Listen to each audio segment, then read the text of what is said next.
24 heures de repas vegan équilibré avec des aliments de qualité maximale, c'est ce que je vais te montrer dans cette vidéo. On est parti directement, là je vais aller m'entraîner. Comme tu peux voir, j'ai un gilet lesté sur moi. Ça c'est toujours un petit peu très drôle parce que le gilet lesté, en vrai, les gens ils comprennent pas vraiment ce que tu es en train de faire.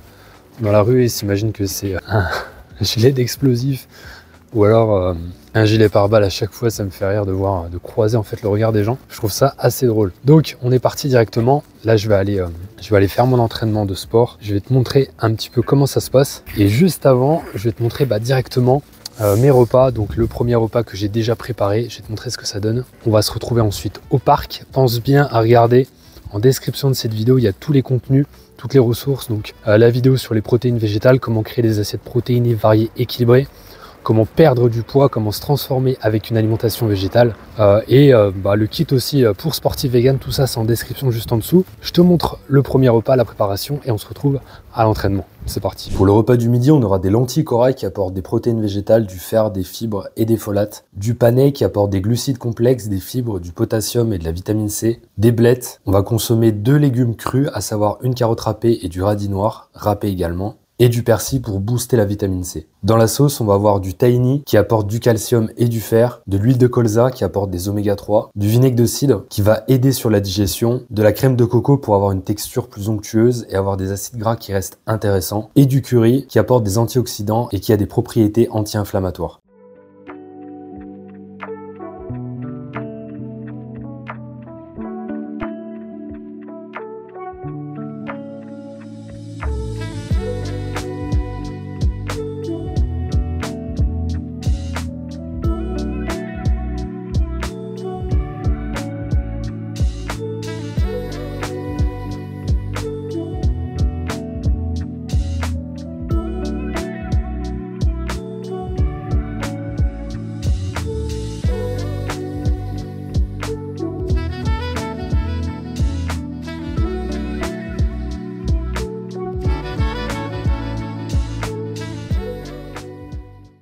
Ok, ça y est, c'est terminé, j'arrive sur place de l'entraînement qui est juste là en bas. Hop là, tu peux voir là, il y a un petit parc en fait avec du matériel pour s'entraîner, barre de traction, tout ça, donc c'est assez cool.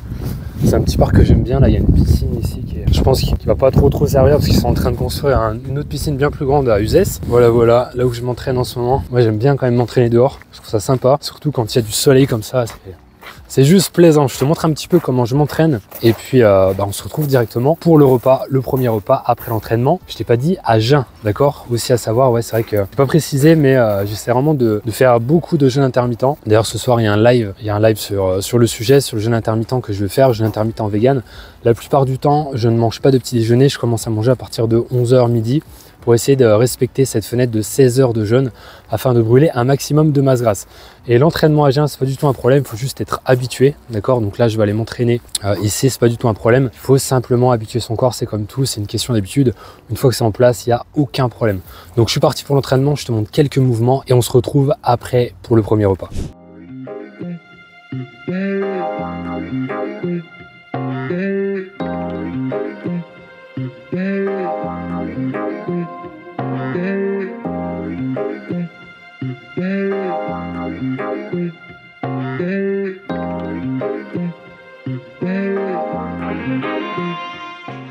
Voilà, c'est terminé pour l'entraînement. On se retrouve donc pour ce premier repas qui est juste ici. Et alors, je t'ai mis à l'écran ce que ça représente en termes d'apport calorique et en valeur nutritionnelle. Donc, on est ici sur cette assiette du midi à presque 1000 calories, 939 calories. Donc, c'est pas mal, sachant qu'il me faut... En fait, je compte pas vraiment personnellement les calories, mais je fais plus au ressenti, etc. Après, bon, j'ai le recul, ça fait depuis 2016 que je m'intéresse à tout ça. Donc, j'ai un peu de recul. Voilà, ici, on a une assiette qui est quand même assez intéressante, pas mal de calories. Ensuite, on a 38 grammes de protéines, une bonne dose, qui sont apportées principalement ici, hop, comme tu peux le voir par les lentilles corail, 24 grammes de protéines. Comme tu peux le voir, c'est pas une quantité qui est phénoménale.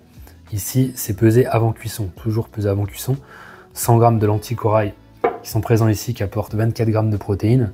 Et après, le reste qui va porter entre 3, 2 grammes, 1 gramme, etc. Un petit peu plus bas. Mais c'est quand même intéressant à savoir, une cuillère à soupe de tahini, donc c'est-à-dire de purée de sésame, apporte 3,9, donc environ 4 grammes de protéines. C'est pas négligeable non plus. Ensuite, le reste, 92 grammes de glucides, 40 grammes de lipides, d'accord. Et si on va plus en détail en termes de micronutriments, donc on peut voir qu'on a déjà validé avec cette première assiette la vitamine A 126%, vitamine C aussi avec 133%, le cuivre 140, le fer 118%, c'est validé. Magnésium, on n'est pas loin.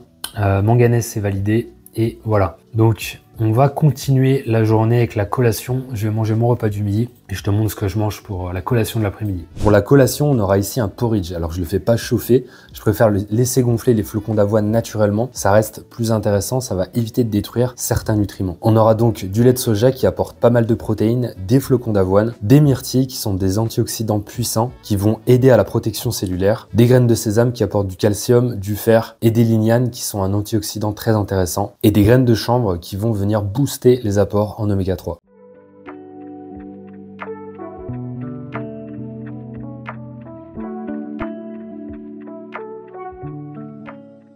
Pour l'assiette du soir, on aura du tofu. Ici, j'ai pris saveur pizza pour changer un petit peu. Le tofu vient du soja et c'est une protéine complète, c'est-à-dire que tu as tous les acides aminés essentiels à l'intérieur. De la patate douce qui vont apporter des glucides très intéressants avec un index glycémique qui est plus bas, par exemple, que la pomme de terre, du poireau, de l'oignon et pour la sauce, de la crème soja, de la moutarde et de la sauce tamari. Le tamari étant plus intéressant nutritionnellement que la sauce soja.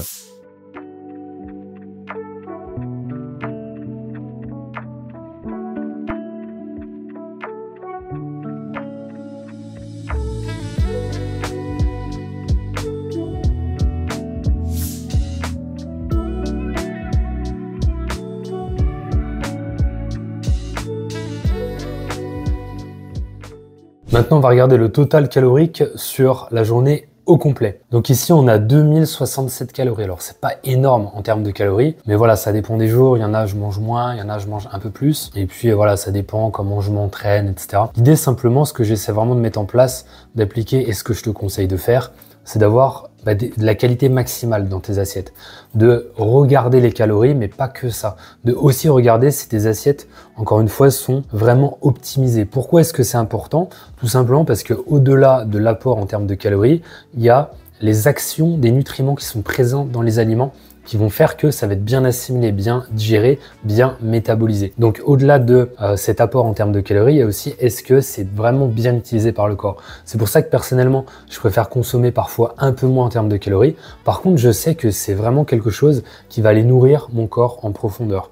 D'accord? Il faut pas oublier que la digestion monopolise jusqu'à 50% de l'énergie. Donc c'est pour ça que c'est très important à comprendre que plus les aliments vont être digérés facilement et plus du coup ça va être bénéfique, moins on aura besoin de calories. En termes de protéines, ici on a 86 grammes. C'est pas une quantité qui est phénoménale. Ça me fait à peu près, allez, je dirais 1,2 g, 1,1 g de protéines par kilo de poids de corps. Je fais à peu près 75 kg, donc c'est largement suffisant pour moi. Ensuite, donc pour le reste, si on va plus en détail, 215 g de glucides, 81 g de lipides. Si on regarde au niveau des vitamines, on peut voir que vitamine B, déjà tout est validé, sauf bien évidemment deux choses. La vitamine B12, forcément, c'est au travers des compléments alimentaires, ça on va pas pouvoir l'avoir dans l'alimentation. Et ensuite, la vitamine D qui vient de l'exposition au soleil. Ce sont les deux vitamines qui vont être assez compliquées à trouver.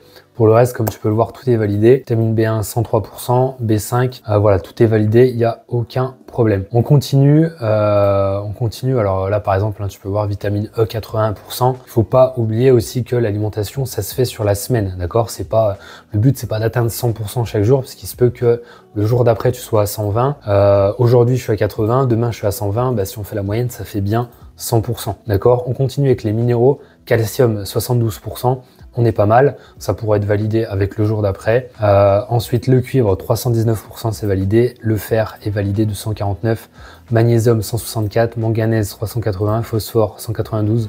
Potassium, 152. Sélénium, 113. Tout ça, c'est validé. C'est nickel. Sodium, 99%, donc c'est pas plus mal. On a tendance à trop consommer de sodium, surtout pour moi, il faut vraiment que je fasse gaffe.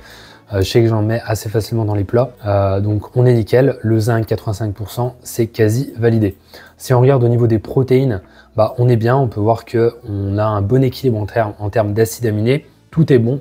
La lysine, 89%, voilà, 90, quasi 100%, c'est nickel. Pour le reste, oméga 3, on est à 99%. Alors là, j'ai pris de l'huile de colza ici. Pourquoi 99%? C'est principalement grâce aux graines de chanvre. Les graines de chanvre, c'est vraiment une des meilleures sources d'oméga 3 qui puisse exister dans le règne végétal. Je te recommande vraiment d'en inclure dans tes repas. Pense à les conserver au frigo parce que les oméga 3 sont sensibles à la chaleur. L'huile de colza, donc comme je te disais, qui apporte aussi un petit peu d'oméga 3.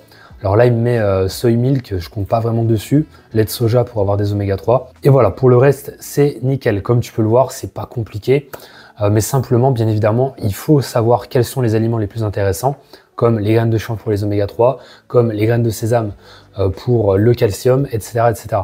Ça, tu peux pas le savoir bien évidemment au hasard, il faut se renseigner un minimum. Donc pour ça, tu as plusieurs solutions. Soit tu fais ça toi-même, ou soit tu prends directement un plan nutritionnel qui est déjà optimisé. Moi, c'est ce que je propose. Tu auras les détails directement en description de cette vidéo, le plan nutritionnel et tous les contenus aussi à côté, perte de poids et tout le reste. Voilà, je te laisse là-dessus. On se retrouve dans la prochaine vidéo. Mange avec le cœur.